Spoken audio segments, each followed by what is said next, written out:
Semana passada nós iniciamos uma série de mensagens chamada Evangelho Puro e Simples.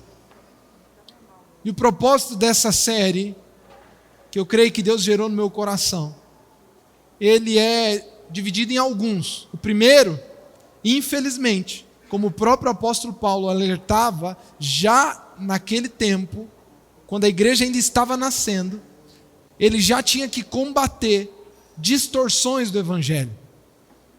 Ainda naquele tempo, ou já naquele tempo, pessoas já estavam pegando partes do que era a verdade, distorcendo e moldando a sua própria religião, moldando o seu próprio entendimento e fazendo que se perdesse o que era o plano de Deus para o homem e o que era o que Jesus verdadeiramente tinha deixado como ensino, como mensagem.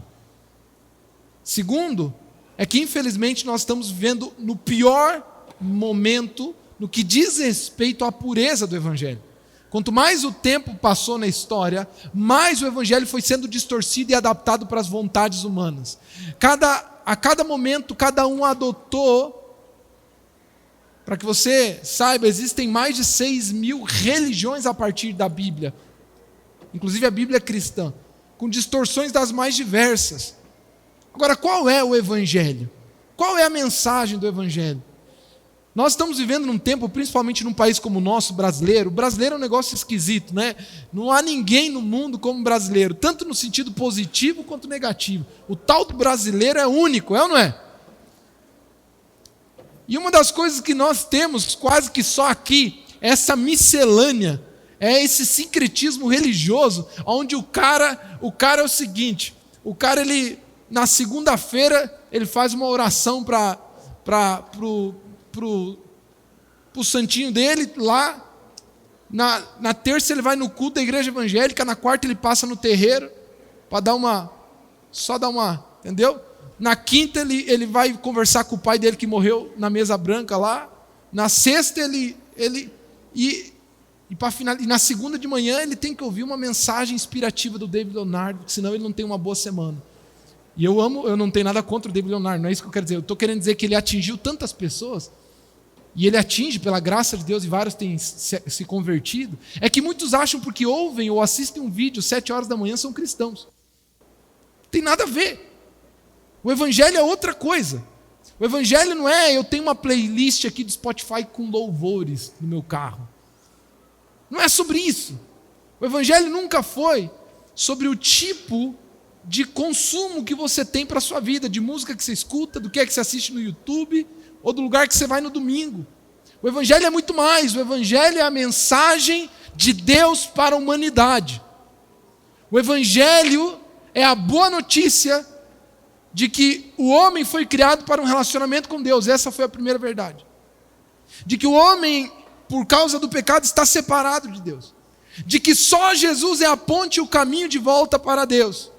E de que nele temos uma nova natureza, se temos a fé depositada nele e seguimos os seus caminhos, como novas criaturas, nós andamos e vivemos como discípulos de Jesus, expandindo e espalhando a mensagem que agora nos foi confiada, até que a nossa esperança eterna se cumpra, da sua volta e da vida eterna com ele. Esse é o Evangelho. E contido nisso que eu acabei de dizer, tem muita coisa que parou-se de se falar, e que talvez muitos se consideram cristãos e não conhecem. É muita gente que vai em igreja, ou vai na igreja, mas não é igreja. Porque ser igreja é ser um filho de Deus, abraçado, acolhido e transformado por esse Evangelho, vivendo a vida de Deus em si mesmo, e não assistindo alguém falar sobre. E não indo no domingo num lugar onde tocam algumas músicas e eu choro um pouquinho, até oram pelas minhas necessidades, e a mensagem daquela pessoa é legalzinha, me ajuda a ter uma vida melhor. Isso não é Evangelho. E eu repito, e eu já disse isso aqui domingo passado, a gente fica feliz quando alguém diz, nossa, quando passei a ir na igreja, minha vida melhorou, ou agora eu estou mais em paz. Eu entendo o que você quer dizer e eu acredito que Deus possa gerar isso nas nossas vidas.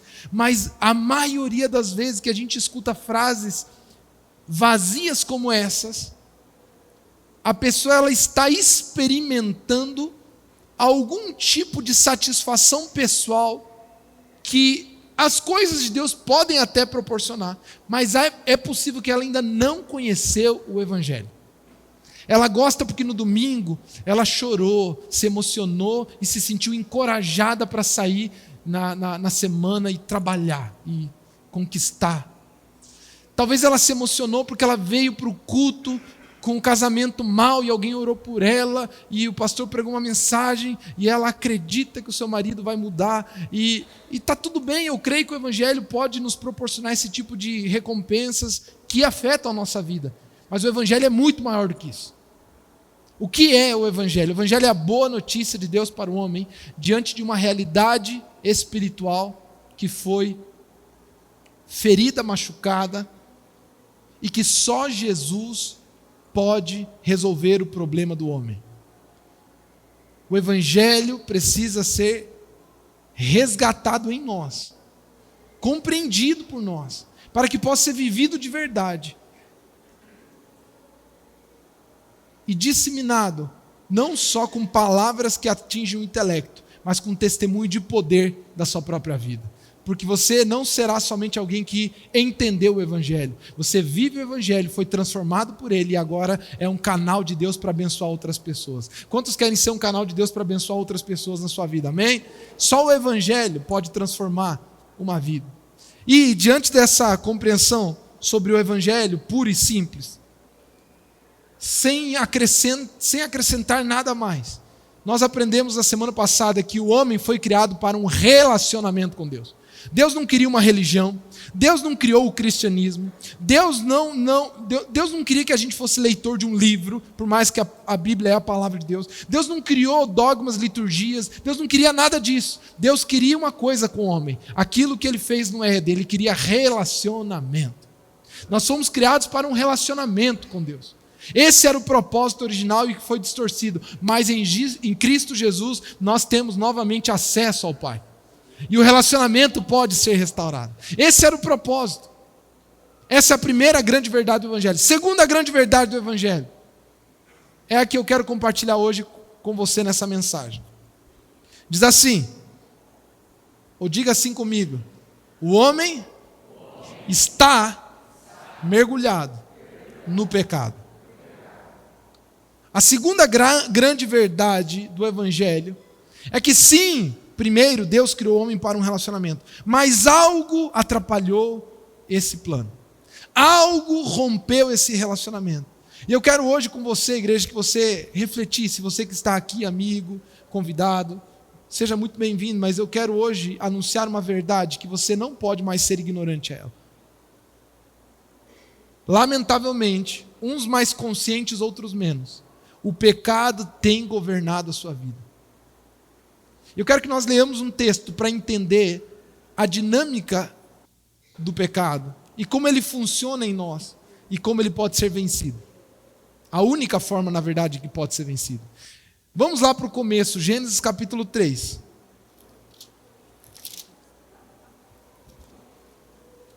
Gênesis capítulo 3. Diz assim: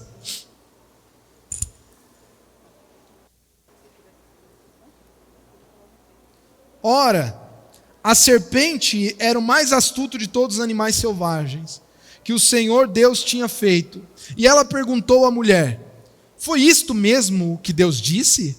Não comam de nenhum fruto da árvore do jardim? Respondeu a mulher à serpente: podemos comer do fruto das árvores do jardim, mas Deus disse: não comam do fruto da árvore que está no meio do jardim, nem toquem nele, do contrário, vocês morrerão. Disse a serpente à mulher: certamente não morrerão.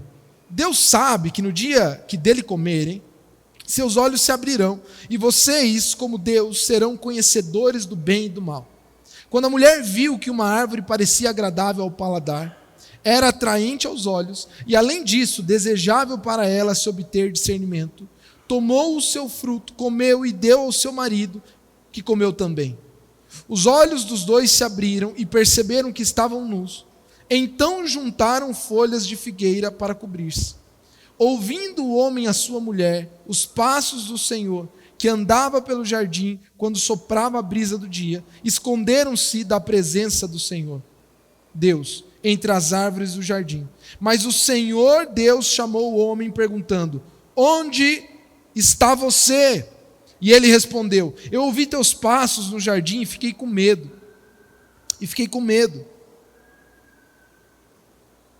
Porque estava nu, por isso me escondi. E Deus perguntou: quem lhe disse que você estava nu? Você comeu do fruto da árvore que eu lhe proibi de comer? Disse o homem: foi a mulher que me deste por companheira, que me deu o fruto da árvore e eu comi. O Senhor Deus perguntou então à mulher: que foi que você fez? Respondeu a mulher: a serpente me enganou e eu comi. Então o Senhor Deus declarou à serpente: uma vez que você fez isso, maldita é você entre todos os rebanhos domésticos, entre todos os animais selvagens, sobre o seu ventre você rastejará, e pó comerá todos os dias da sua vida, porém inimizade entre você e a mulher, entre a sua descendência e o descendente dela. Este lhe ferirá a cabeça e você lhe ferirá o calcanhar. A mulher, ele declarou: multiplicarei grandemente o seu sofrimento na gravidez, com o sofrimento você dará à luz filhos. Seu desejo será para o seu marido e ele a dominará. E ao homem declarou: visto que você deu ouvidos à sua mulher e comeu do fruto da árvore do qual eu lhe ordenara que não comesse, maldita é a terra por sua causa, com sofrimento você alimentará dela todos os dias da sua vida. Ela lhe dará espinhos e ervas daninhas, e você terá que alimentar-se das plantas do campo. Com o suor do seu rosto você comerá o seu pão até que volte à terra, visto que dela foi tirado, porque você é pó e ao pó voltará. Adão deu à sua mulher o nome de Eva, pois ela seria a mãe de toda a humanidade. O Senhor Deus fez roupas de pele e com elas vestiu Adão e sua mulher. Então disse o Senhor Deus: agora o homem se tornou como um de nós, conhecendo o bem e o mal. Não se deve, pois, permitir que coma e viva para sempre. Por isso o Senhor Deus mandou embora do jardim do Éden para cultivar o solo do qual fora tirado. Depois de expulsar o homem, colocou a leste do jardim do Éden querubins e uma espada flamejante para que se movia, guardando o caminho para a árvore da vida. Amém. Amém. Você já tinha lido esse capítulo inteiro alguma vez na sua vida? Capítulo 3, alguns aqui. E talvez você conheça de cor.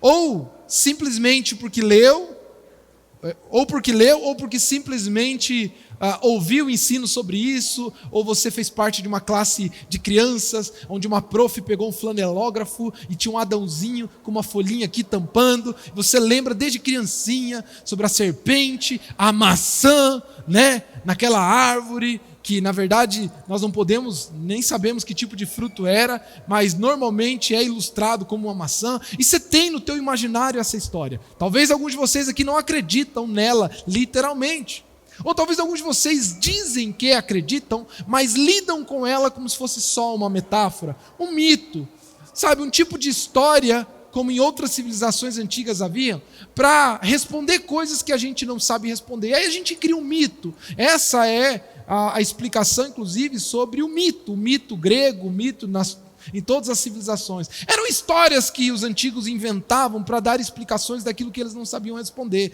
E talvez alguns de vocês se portam com essa história como se ela fosse um mito. Eu não creio assim. E pessoas extremamente, muito mais competentes e inteligentes e que dedicaram a vida estudando, não creem assim. Na verdade, hoje, a fé na palavra de Deus é algo extremamente sólido. Crer na Bíblia é algo hoje que pode ser feito com total consistência e credibilidade, inclusive científica. Como assim, pastor? Ninguém viu Adão e Eva, não tem prova dos seus fósseis, não tem prova exatamente.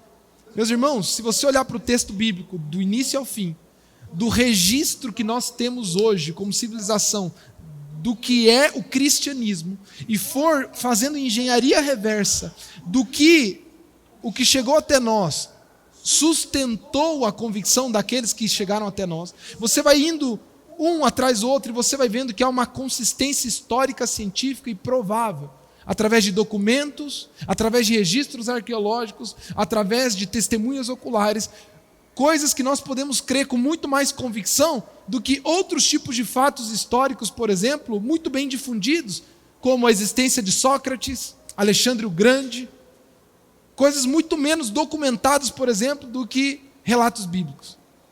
A palavra de Deus é confiável. Mas eu quero te levar agora ao começo de tudo. Nós aprendemos semana passada que Deus criou o homem para um relacionamento, e tudo era bonito, tudo era mil maravilhas, borboletas, Éden, provisão. Esse era o plano de Deus. Mas algo aconteceu. E o que aconteceu em Gênesis 3 nós chamamos de pecado original. O pecado original, normalmente na teologia, é descrito como o pecado, no singular, querendo se referir a esse pecado que aconteceu aqui, mas que afeta hoje a todos nós.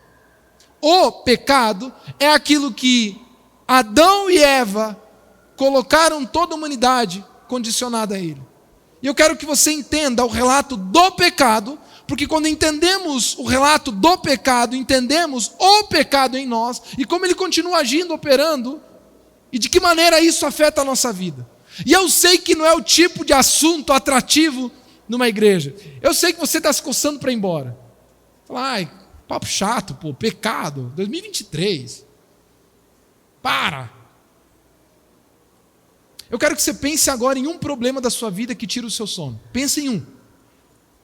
Qualquer um. Pense em um. Eu não preciso nem saber qual ele. Não preciso saber qual é. Ele tem origem no pecado. Eu estou, meu irmão, todos os dias, semanalmente, diariamente, diante de pessoas com problemas difíceis e reais dos mais diversos. Separação conjugal, divórcio, problemas familiares, abuso, traumas,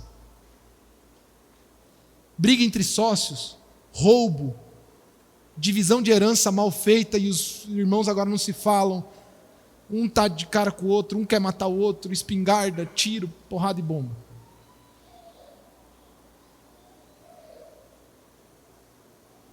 Eu estou diante de pessoas com problemas reais de saúde diariamente, com problemas graves de saúde. Eu estou diariamente diante de famílias com os mais diversos dilemas emocionais, afetivos e espirituais.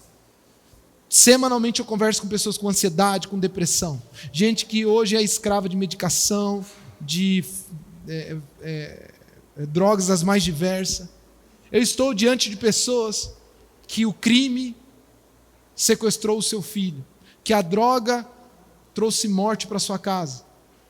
Eu poderia aqui citar dos mais diversos problemas. Todos eles têm uma única origem: o pecado. Você já foi traído? Você já foi abusado? Você deseja coisas e fica triste por elas não serem alcançadas? Você teve relacionamentos frustrados? Você tem perdido o sono porque não está conseguindo o dinheiro que você deseja, a viagem que você gostaria?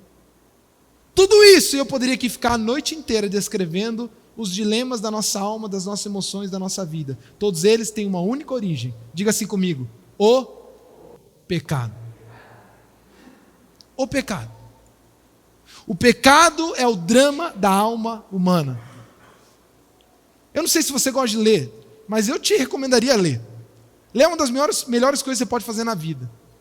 Se você pegar a literatura clássica, global, os melhores livros já escritos, que moldaram o pensamento humano, dos grandes escritores, você vai ver que todos eles entenderam uma coisa. E por isso que eles conseguiram fazer com que seus livros fossem tão populares. Todos eles lidaram com o problema da alma humana, mesmo que chamado por outros nomes. O problema da alma humana se chama o pecado. Dostoiévski, brasileiro, Machado de Assis. Eu sei que teu professor falou que era para você ler Dom Casmurro. Você lembra? Tem que ler Dom Casmurro, vai cair no vestibular. Aí você nem lembra.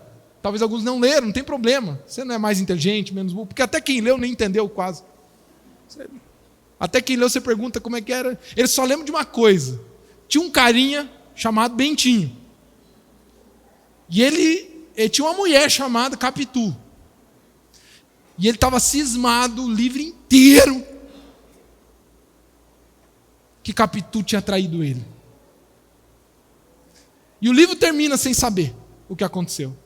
E não tem como saber. E você não vai saber e ninguém vai saber, porque Machado de Assis morreu e ninguém sabe. Mas por que essas histórias são tão envolventes? Porque todas elas parecem com os dramas da nossa vida. A gente sente inveja, medo, insegurança. A gente sente medo de ser traído porque pessoas traem. Porque você já foi traído porque você também trai. Porque as pessoas são egoístas, avarentas, orgulhosas, presunçosas, soberbas. Você sabe disso. Por isso que você se identifica tanto. Porque nós somos assim. É por isso que você protege tua casa, porque você tem medo que alguém roube. É por isso que você anda com a tua mulher assim, ó, de braço assim, ó. Você está com medo de algum garanhão olhar para ela e pegar ela. Porque você conhece a alma humana. Eu vou dizer uma coisa, vou te contar. Toda vez que um pai muito, mas muito protetivo, chega para mim e fala, não, minha filha é isso, eu acho que é uma mistura de duas coisas pela minha experiência do que eu já vi. Isso não é uma acusação, é o que eu já vi. Ele é zeloso por cuidado e porque ele está cumprindo seu papel, parabéns. Mas grande parte disso é porque ele já viu muita coisa. Ou até já fez muita coisa. E ele sabe do que o homem é capaz. Por isso que ele tem medo. Estão entendendo? Meu irmão, o pecado faz parte da tua vida o dia inteiro, o tempo todo, quando você acorda, quando você dorme, é o pecado, ou o pecado teu ou dos outros. É o pecado. E eu quero que a gente entenda esse tal do pecado, porque Gênesis 3 é extremamente pedagógico. Ao olhar como as coisas aconteceram com o pecado original, a gente entende como continua acontecendo todos os dias comigo e com você. Quando a secretária com a roupa bonita, curta, passa perto de você no seu trabalho. Quando aquele cliente galanteador te trata bem e você fica, meu marido lá, um grosso, esse aqui. Quando você está fechando o caixa da loja e você diz, mas o patrão nem confere. Se eu pegar 200 aqui, ninguém sente falta. Quando você está no trânsito e você xinga o cara, a mãe dele, a tataravó e todo mundo, e coitado. Naquele momento é o pecado dirigindo a nossa vida, se manifestando, se expressando. A gente vive o drama o dia inteiro, todos os dias da nossa vida. O drama do pecado. Eu quero que você entenda, porque entender o que aconteceu com Adão e Eva faz você entender o que acontece conosco todos os dias e como o diabo continua agindo e operando e ainda continua ganhando, porque ele não mudou seus métodos. Não mudou. É a mesma coisa. Ele continua agindo da mesma forma como ele enganou Adão e Eva, ele tem te enganado. E eu quero que você aprenda algumas coisas muito práticas, objetivas e específicas sobre isso. O pecado traz 4 grandes problemas para você entender. Primeiro, o pecado de Adão e Eva, que foi o pecado da humanidade. Primeiro, rompeu a nossa relação com Deus. O homem tinha uma aliança de unidade com Deus, espiritual. Mas a desobediência e o pecado separou o homem de Deus. Segundo, o pecado rompeu nossas relações com o outro. As relações do homem, com outro ser humano, ficou comprometida e rompida quando o pecado entrou no coração humano. A relação que Adão tinha com Eva era uma relação de unidade, uma relação de zelo, uma relação de cuidado, uma relação de amor e de unidade plena. Mas quando o pecado entrou, a primeira coisa que o homem fez, agora você é Eva e eu sou Adão, e eles se separaram. Você sabia que antes do pecado, o termo utilizado para chamar a humanidade era de Adão, que era ser humano, e não Adão masculino. O homem e a mulher eram o ser humano. O nome foi dado depois da queda, quando o homem olhou para o outro e disse, você é você, eu sou eu, você fez mal para mim, agora vou me proteger de você. E aí começou o drama do coração humano, rompendo as relações um com o outro. O pecado rompeu o coração do homem com Deus, mas também o coração do homem com o outro. Mas o pecado também rompeu a nossa relação com a criação. A terra foi amaldiçoada por causa do pecado.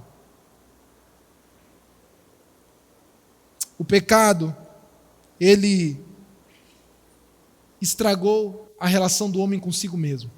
O medo, a vergonha, a culpa, a crise de identidade governou e começou a dominar o coração do homem. E nunca mais fomos os mesmos.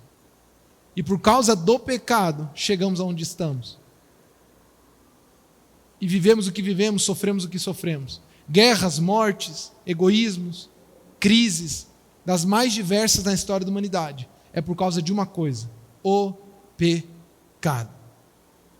Mas eu quero que você entenda como o pecado entrou lá em Adão e Eva, para você entender como ele continua entrando na sua vida. Então, eu quero que você anote aí, entenda e grave, abra sua Bíblia, como o pecado entrou e como o pecado entra na nossa vida hoje. Primeiro, o pecado entra quando a gente começa a dar ouvidos ao inimigo. Começa aqui, ó, meu irmão. Começa ouvindo uma outra sugestão paralela à direção de Deus para a nossa vida. Quando a gente começa a negociar a direção e a verdade de Deus para o homem, em ouvir uma outra. Não, vamos considerar aqui. Foi isso que Eva fez. Foi isso que a serpente fez com Eva. Falou, não, o que Deus falou? E começou a colocar em xeque, a questionar a direção de Deus para o homem. O pecado vai entrar na sua vida primeiro, tentando diminuir, tentando convencer, tentando relativizar. E tudo começa quando a gente começa a dar ouvido. A palavra de Deus diz assim, a fé vem pelo ouvir, e ouvir a palavra de Deus. Mas, quando nós vemos na prática, poderia ter outro versículo na Bíblia tranquilamente dizer que o pecado também vem pelo ouvir. Mas não a palavra de Deus, o inimigo. Quantos casamentos começaram a ser destruídos quando alguém começou a dar ouvidos a outra voz? Começou a dar ouvido a outra voz. A palavra de Deus dizendo tal coisa, e a pessoa começou, não, mas será? A palavra dizendo assim, mas será? E começa sempre dando ouvido. Segundo, o pecado entra na nossa vida quando a gente começa a distorcer o que Deus diz. O grande plano do inimigo sempre foi distorção. Ele não precisa exatamente anular, distorcer é suficiente. Por isso o grande problema do relativismo bíblico. Nós temos hoje cristãos que não creem mais plenamente na Bíblia. Não é bem assim, olha, o texto, é que a história, é que... E começa a relativizar. E quando começa a relativização da palavra de Deus, começa-se a dar ouvido ao diabo. Quando se começa a ouvir e a diminuir o poder, a grandeza e a verdade das Escrituras, começa-se a negociar com Satanás. Você fala, não é bem assim. Não, tudo bem que está escrito assim, mas eu penso. E começa a ser assim. E o inimigo começa a ocupar espaço. 3, o pecado entra não somente quando damos ouvido ou quando começamos a distorcer, mas quando a gente começa a dar espaço para ingratidão. Eu não sei se você parou para prestar atenção no que a gente leu em Gênesis 3. Nós estamos falando de um homem e de uma mulher vivendo um estado pleno e perfeito de suprimento, de provisão, de cuidado. Mas mesmo nessa realidade, o diabo encontrou um espaço no coração do homem dele ser insatisfeito. Diga assim comigo, insatisfação. É a irmã da ingratidão. Filha do pecado. Entenda uma coisa, a maioria dos pecados nascem de um pequeno senso de ingratidão, que te faz desejar algo que você não tem. Toda vez que você responde com ira, é porque você se sentiu injustiçado e não recebeu o tipo de honra, valor, cuidado, respeito que você acha que merecia. E aí você responde com ira. É assim ou não é? A ira é esse sentimento que em milésimos de segundo maquina no nosso cérebro dizendo: não estão te tratando como você merece, não estão te dando o devido respeito. O mundo pode estar te respeitando, mas é um que no trânsito falou: "Oh!" Aí você fala: não é possível. E aí ingratidão disfarçada de justiça toma teu coração e você quer resolver na mesma moeda e pau, aí você devolve. Para e pensa nas discussões que você tem como casal. Pensa nelas. Eu queria que você pensasse agora. Casais, cadê os maridos e as mulheres que estão aqui? Vamos lá. Eu quero que você seja honesto aí, não cutucar ela, nem ele, tá? Como é a dinâmica do teu coração? É assim ou não é? Vingancinha, compensação, senso de injustiça. Ah, se ele está fazendo isso, eu também vou fazer. Se ele fala assim comigo, eu também vou falar. Se ele comprou, eu também posso comprar. E aí começa. É ou não é? E a gente fica nessa dinâmica. E o diabo começa a convencer a gente de que o que a gente tem não é suficiente. Do que a gente recebe não é suficiente. De como está as coisas não tão boas. E a gente começa a ser ingrato. É dominado pelo inconformismo. Inconformismo negativo. E cede a uma oportunidade. Seja um sentimento, uma atitude, um comportamento. Assim o pecado nasce. É assim que ele funciona. Mas quarto, o pecado, ele entra quando a gente se rende totalmente aos sentidos. Sentiu, fez. Esse é o Deus dos nossos tempos. Diga assim comigo. Sentimento.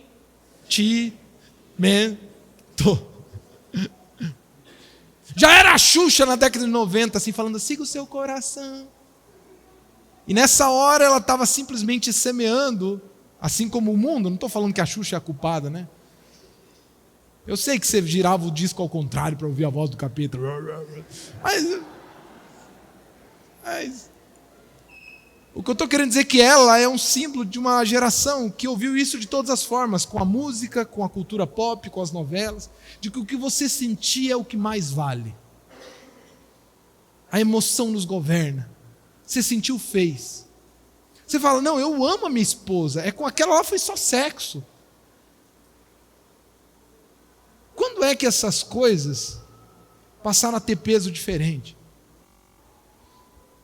Não, é que ele sentiu, coitado, a carne é fraca, né? É coisa de homem. E a gente começou a acreditar que é possível lidar tranquilamente, conviver e achar que isso está tudo bem. E de que o que a gente sente pode e deve governar a nossa vida. E é assim que o pecado entrou na nossa vida e entra na nossa vida todos os dias. Quando a gente é rendido e escravo dos nossos sentimentos. Mas o que nos leva mesmo ao pecado são três coisas, e é isso que eu quero que você entenda. As mesmas coisas que levaram Eva e Adão ao pecado é o que te leva todos os dias ao pecado. São três coisas. Primeiro, orgulho. O que te leva ao pecado sempre será orgulho. Sabe o que é o orgulho? É esse sentimentozinho que você tem aí, infernal, de querer ser maior do que os outros. Ah não, pastor, eu não quero ser maior que ninguém não, estou na minha de boa. Será? Se existe um sentimento enraizado no coração de todo ser humano, é de ser maior. Isso é chamado de soberba, orgulho. O orgulho de Eva foi ferido, e Satanás sabia onde ele estava mexendo, por isso que ela cedeu. Satanás penetrou o coração de Eva quando disse: e serão como Deus. Aí, uau! E eu quero que você entenda, talvez hoje você não acorda de manhã falando: nossa, eu queria ser Deus. Não, o nosso orgulho hoje ele é cultivado de outras formas. Nosso orgulho tem sido cultivado de formas totalmente diferentes. Nosso orgulho é o que nos impede de pedir perdão. Nosso orgulho é o que nos faz querer ter mais e ter daquilo que a gente não poderia ter. O nosso orgulho é o que nos faz viver a vida de aparência, a hipocrisia, a mentira, a comprar o que a gente não pode, com o dinheiro que não tem, para agradar a gente que nem gosta. É o orgulho que faz a gente, quando está discutindo, dar aquela última resposta, porque a gente não admite ter que parar a conversa quando o outro fez o seu argumento. A gente tem que ter mais um. Sempre será o orgulho. É o orgulho que faz a gente romper relacionamentos que deveriam ter sido lutados e insistidos para permanecer. É o orgulho que faz um menino, um jovem sair de casa e eu nunca mais volto na casa do meu pai. Foi o orgulho. E sempre será o orgulho. C.S. Lewis tem uma frase maravilhosa, ele diz: o orgulho é a galinha pelo qual todos os outros pecados são chocados. Tudo tem como natureza o orgulho. E o diabo sabe tanto isso, que é isso que ele mais cultiva no teu coração. Eu sei que aqui, comigo, neste ambiente, tem pessoas que já passaram pela triste realidade de romper com um casamento. Você sabe por que esse casamento acabou, né? Quer que eu dê a resposta? Quem sabe a resposta aqui comigo? Quem sabe? Vamos lá, todo mundo como um grande coral. Orgulho! Sempre será.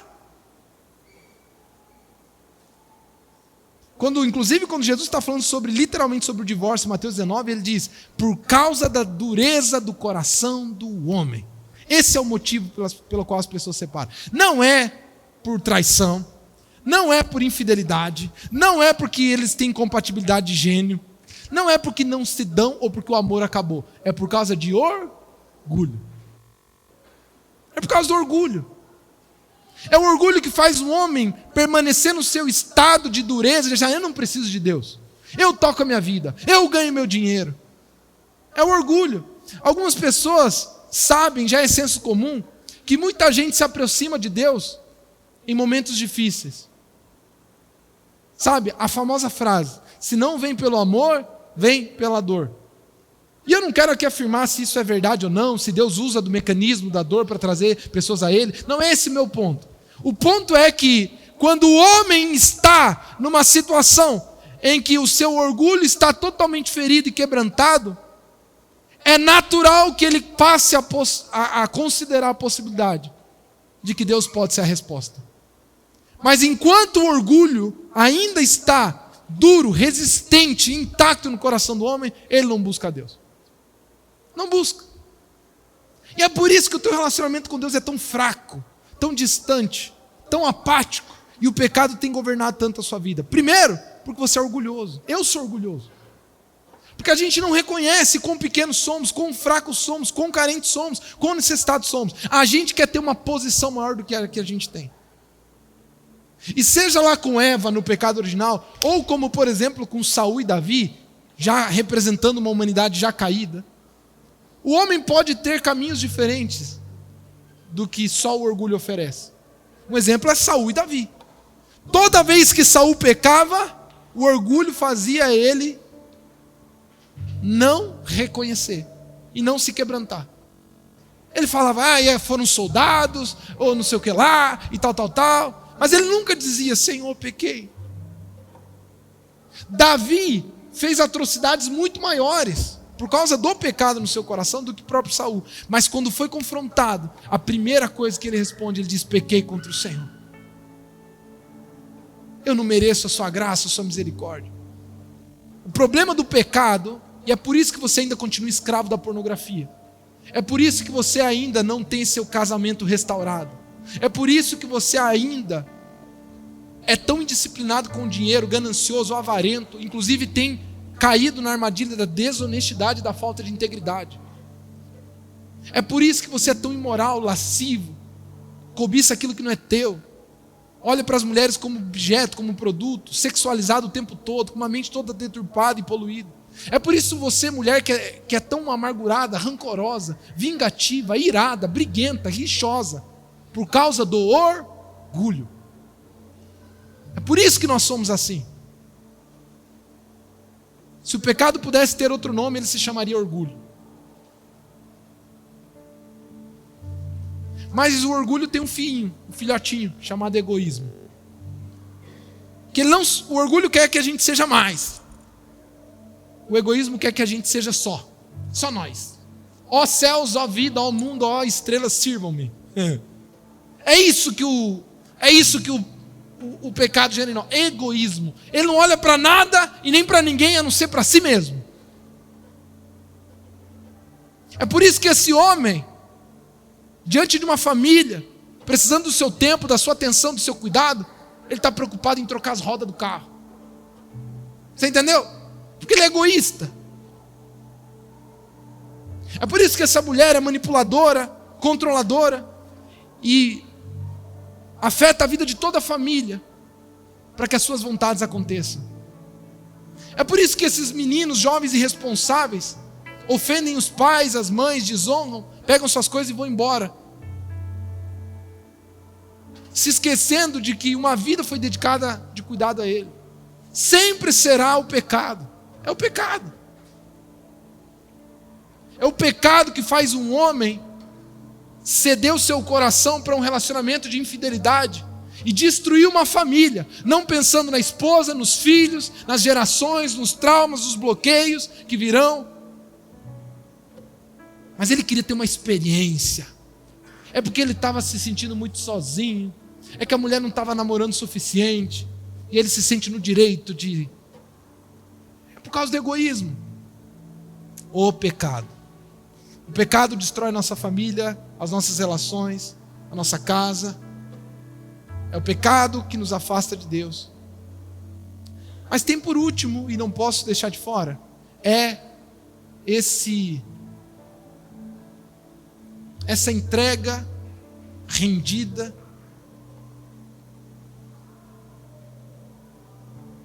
à carnalidade, ao corpo, aos desejos e aos sentimentos.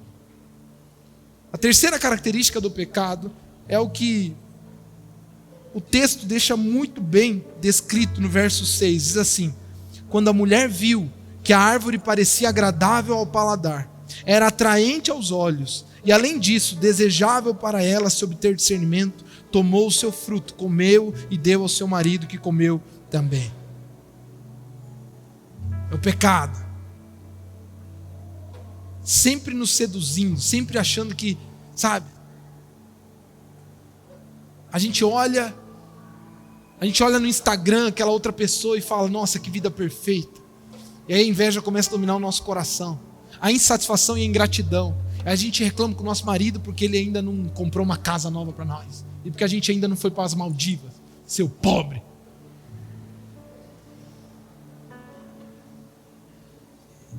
E o pecado sempre vai passar pelos olhos, pelos ouvidos e pelos sentidos. Tiago disse exatamente como funcionaria. O apóstolo Tiago, ele descreve o pecado. A gente seria tentado e despertado pelos nossos próprios prazeres.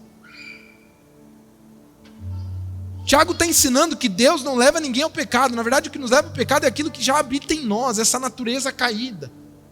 Esse desejo natural que está em nós de fazer o mal, de viver só para nós mesmos, de ser maior do que o outro, de ser protegido e guardado, de que ninguém fale conosco, de que ninguém nos contrarie. É o pecado, transvestido de orgulho, egoísmo, soberba, materialismo. É o pecado. E sabe o que a gente faz quando a gente está no pecado? Eu vou te falar o que você faz, porque eu também faço. Duas coisas que a gente faz quando a gente está no pecado. Primeiro é desculpa. Quando Deus chegou, falou: Adão, o que você está fazendo aí? Não. Desculpa. Ele dá uma desculpa. Aliado à desculpa, ele faz algo que é característico de um coração pecador: transferência de culpa. Ele fala: a mulher que tu me deste é que me deu fruto. Quando a gente está no pecado, a gente não consegue, dominado pelo pecado, a gente não consegue reconhecer, se quebrantar, se humilhar, reconhecer e dizer: Senhor, meu coração tem sido mau. E aí, sabe o que acontece, né? Inclusive alguns de vocês estão tão inundados numa prática contínua e de uma vida de pecado, que essa é a relação que você tem tido com Deus. Uma relação, primeiro, de vergonha. Primeira coisa que Adão fez quando seus olhos abriram depois do pecado é sentir vergonha. Isso aqui é extremamente profundo e simbólico. Há um nível de consciência que nos lembra que a gente não deveria estar vivendo como está vivendo, fazendo o que está fazendo. E a vergonha vai e migra para um sentimento de culpa. E a culpa vai nos afundando e gerando resignação. Mas finalmente o pecado provoca algo que o diabo mais quer. Que você tenha medo de Deus. Diga assim comigo, medo de Deus. Pastor, eu achei que eu deveria ter medo de Deus. Não. É o pecado que gerou em nós medo de Deus. Inclusive, presta atenção, a religião, quando eu digo a religião, não a verdadeira, a religiosidade criada pela tradição humana. A religião sempre vai tentar fazer com que a tua relação com Deus seja uma relação de medo. De medo. Mas o que Deus queria com o homem era um relacionamento de amor, de honra e de adoração. Mas o pecado faz que a gente tenha medo. Apesar de a gente já estar mergulhado no pecado, escravo do pecado, quando a gente pensa na possibilidade de Deus, a gente sente medo, apatia ou indiferença ou distanciamento. O que Deus queria era um relacionamento. A verdade, meu irmão, é que a tua natureza é caída e você está em pecado. Mas a Bíblia diz que lá, na queda do homem, Deus resolveu já o problema. A Bíblia diz que quando Adão e Eva caíram, Deus matou um animal e pegou a pele e cobriu a nudez do homem. Naquele momento, Deus estava ensinando algumas coisas que o Evangelho vem nos mostrar mais para frente. Primeiro, toda dívida de pecado precisa ser paga. Alguém tem que pagar. Diga assim comigo, alguém tem que pagar. Alguém tem que pagar. Porque a justiça de Deus eterna estabelece que toda dívida precisa ser paga. Segundo, é que o pagamento seria provido pelo próprio Deus. O que cobriu a nudez do homem e da mulher, ou seja, o que hoje cobre o nosso pecado, não é nada que eu e você possamos fazer. Foi Jesus. A mensagem do Evangelho é que alguém precisaria pagar um preço. E esse preço não seria pago por você. Não há nada que o homem faça que possa reconquistar o seu relacionamento com Deus. Estamos caídos, meu irmão. Já era. Não há nada que o homem possa fazer que conquiste o amor e a reconciliação com Deus. Só a fé em Cristo, o Cordeiro que tira o pecado do mundo. Só quando aceitamos o fato de que a graça de Deus proveu o problema, a solução para o meu problema, e que em Cristo todas as dívidas do pecado podem ser pagas, é que eu posso desfrutar e experimentar de uma nova vida. O Cordeiro foi morto, a pele cobre o homem, e naquele momento Deus estabelece uma verdade que sustentaria o Evangelho, dizendo para a serpente e conversando com a mulher naquele diálogo: mulher, essa serpente ferirá o teu calcanhar, dizendo que o inimigo iria ferir o fruto da humanidade. E ele estava falando de Jesus. Mas você pisará na cabeça dela. Dizendo que o homem, e agora o próprio Deus encarnado como homem, Jesus, venceria o pecado na cruz. Eu preciso te dizer uma coisa. Pastor, mas eu creio em Jesus, eu sou cristão há tanto tempo e ainda luto contra o pecado. Eu preciso te dizer uma pequena e grande diferença entre o pecado na vida de alguém que não conhece a Jesus para com o pecado na vida de alguém que nasceu de novo e é salvo em Jesus. O pecado no coração de alguém que está distante de Deus e que não tem Cristo na sua vida é o pecado deliberado, é o pecado desejado e é o pecado permanente. A prática do pecado para quem está sem Jesus é algo não somente desejado, é algo que ele permanece, ele fica naquilo e aquilo é a vida dele. Mas o Filho de Deus, nascido de novo, toda vez que tropeça, algo fala o seu coração: esse não é o teu lugar. Não foi para isso que você nasceu. Isso não te pertence, há uma nova natureza. Você é filho amado de Deus. Você já foi restaurado em Cristo. Mas todos os dias Satanás continua tentando ludibriar e enganar você para cair na armadilha do pecado. A verdade do Evangelho, meus irmãos, é que o problema do homem, o problema da humanidade não são as guerras, não são as epidemias, não é a distribuição de renda, a falta dela. O problema da humanidade se chama pecado. O problema teu e meu se chama pecado. O problema do teu casamento, dos teus relacionamentos é pecado. O problema da tua vida é pecado. Mas em Cristo você encontra o pagamento total da dívida do seu pecado e a oportunidade de viver uma nova vida nele. E como é que se vive uma vida livre do pecado? Eu que nasci de novo, mas ainda continuo escravo. É quando você não somente nasce de novo, mas quando você passa a viver como alguém que nasceu de novo. É quando você abraça com o seu coração e com a sua mentalidade de que o pecado mais não precisa te escravizar, de que pela fé em Jesus Cristo ele já está vencido. Na cruz do Calvário, todos os nossos pecados já foram resolvidos. E a fé em Jesus nos dá a liberdade e nos dá uma nova oportunidade. Mas eu não posso ignorar hoje aqui, você aqui me ouvindo, de que o problema da tua vida se chama pecado. E eu sei que você está chamando de diabo, tentação, provação, tempestade, crise. Mas sabe o nome certo que você deveria dar? O problema é pecado. E especialmente o pecado do teu coração. O orgulho ainda é rei. O egoísmo ainda governa. O prazer carnal ainda tem dirigido a sua vida. E por isso que você tem vivido a vida que vive. O problema é o pecado. Mas há uma boa notícia. Hoje está aqui Jesus Cristo, aquele que te livra e te liberta de todo pecado. E hoje você pode, pela fé nele, experimentar de uma nova vida. Pastor, eu sou crente há 30 anos, há 40 e eu ainda continuo. Meu irmão, chegou a hora de se apropriar da herança que já é tua.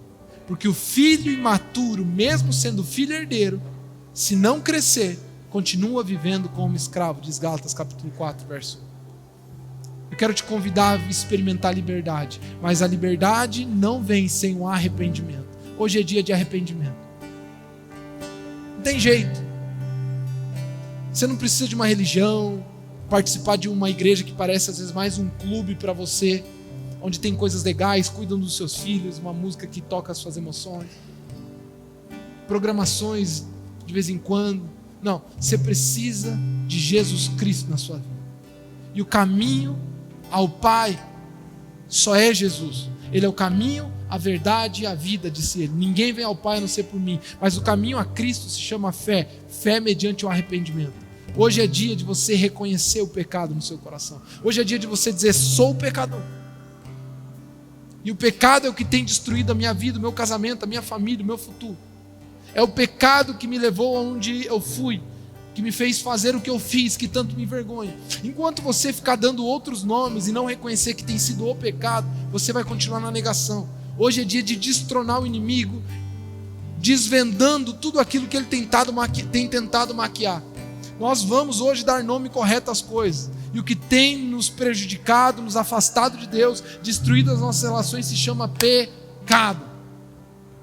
Eu sei que pessoas passam por traumas, eu sei que a gente passa por dificuldades, eu sei que a nossa mentalidade é muito afetada pelo círculo social, pela história que vivemos, pela família, e existem vários elementos e critérios que constroem a vida que nós temos, mas no final das contas, sempre há um ser humano consciente tomando uma decisão, ou motivada pelo pecado, ou pelo arrependimento, ou pelo orgulho, ou pela humildade. Chame o que você quiser de chamar, todos os problemas que você tem vivido, mas a origem dele é pecado. E Deus está te chamando, chegou a hora de se arrepender. Porque o Evangelho é a mensagem de arrependimento. Quando os discípulos pregaram a primeira mensagem, em Atos capítulo 2, ele disse, arrependam-se. O Evangelho que perder, na sua essência, a mensagem de arrependimento, ele não é Evangelho. problema teu e meu se chama pecado. E hoje é dia de arrependimento. Quero te convidar a ficar em pé. Eu quero orar com você. Quero orar com você que tem sido escravo do pecado. Mas eu sei que ele te traz vantagens. Eu sei que o pecado te dá prazer. Eu sei que o pecado te dá um senso de justiça própria. Eu sei que o pecado supre alguns vazios e necessidades que você tem. Eu sei que o pecado te dá todo esse tipo de falsa completitude, realização e satisfação. Mas eu não posso esconder de você uma verdade sobre o pecado. O salário do pecado é a morte. Teu casamento está morrendo. Tua alma está morrendo. Tua vida espiritual está morrendo. Tuas emoções estão morrendo. Mas especialmente tua vida eterna está morrendo. Se hoje fosse teu último dia, seja bem sincero. Pastor, não creio nisso ou não. Meus irmãos, nós não sabemos quando partiremos daqui. E não quero botar medo em ninguém, mas é possível que você saia daqui hoje.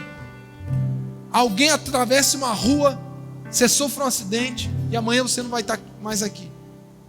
Cruz, credo, pastor, está arrependido, credo, jogando praga. Não, meu irmão, é a vida. Um dia eu e você nos encontraremos diante de Deus. E o nosso destino eterno já vai estar traçado. Porque não tem mais escolha. É aqui e agora. E é só a humildade e a rendição, a grandeza e a soberania de Deus que determinam a nossa eternidade. É só a humildade e o quebrantamento e o arrependimento que paga e resolve o problema do pecado. Hoje é dia de quebrantamento. Que você seja livre de todo orgulho, todo egoísmo, toda vaidade, todo rancor. Eu quero orar, mas antes nós vamos cantar essa canção.